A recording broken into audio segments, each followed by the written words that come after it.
Hello મિત્રો, હું રિદ્ધિ પટેલ કડીથી. તમે જોઈ શકો છો કે આપણે અહીંયા પેકેજિંગનું કામ પૂરું કરી દીધું છે. તમે જો આપણે જે ઓર્ડરમાં મોકલાવાના છે તે પીસને આપણે કેવી રીતે પેક કરીને મોકલાવીએ છીએ જેથી કરી તે લોકોને કમ્પ્લીટ એવું લીકેજ પ્રૂફ મળી જાય. અને જો આ છે આપણું ઓઇલ, દુખાવાનું તેલ છે, જે દુખાવામાં કમરના દુખાવા, પગના દુખાવા, હાથ, તમને ક્યાં પણ દુખાવો થતો હોય તો તમે ઓઇલ વાપરી શકો છો, જેનું સારામાં સારું એવું રિઝલ્ટ છે.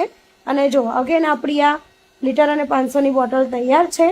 અને આ છે હલ્દી ચંદનની ફેશિયલ કિટ. જો તમે ઉનાળામાં બહાર ફરી અને તમારા ફેસ ઉપર ટેનિંગ થઈ હોય તો તમે અમારી આ કિટ વાપરી શકો છો. અને જો હજુ આટલું તો આપણે પેકિંગ કરવાનું બાકી છે. અને આ બાજુ જો આ આપણી બોટલો જે ખલાસ થઈ ગઈ હતી એ આપણે મંગાવી લીધી છે, એ પણ આવી ગઈ છે. જો તમે અમારી કોઈ પણ પ્રોડક્ટ ખરીદવા માંગતા હોય તો ઉપર આપેલા નંબર ઉપર કોન્ટેક્ટ કરી અને તમે મંગાવી શકો છો. Thank you. આપણે ઓલ ઇન્ડિયામાં ડિલિવરી કરીએ છીએ.